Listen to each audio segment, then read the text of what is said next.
இன்னைக்கு வந்து நம்ம பாப்கார்ன் செய்ய போறோம். வாங்க எப்படி செய்யறதுன்னு பார்க்கலாம். ஃபர்ஸ்ட் நம்ம அடுப்பை பற்ற வச்சுக்கலாம். ஒரு இது சட்டி எடுத்து வச்சுக்கலாம்.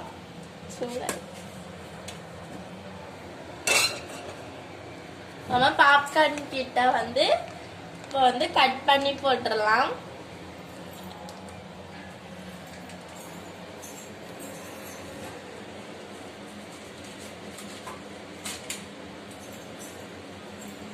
நம்ம போடலாம். நம்ம கட் பண்ணியாச்சு. இப்போ போட போறோம். நீங்க பாருங்க ஆயில் எப்படி எல்லாம் இருக்கு. ஒரு நாளைக்கு வீட்டில் ட்ரை பண்ணுவாங்க ஃப்ரெண்ட்ஸ் பாப்கார்ன்.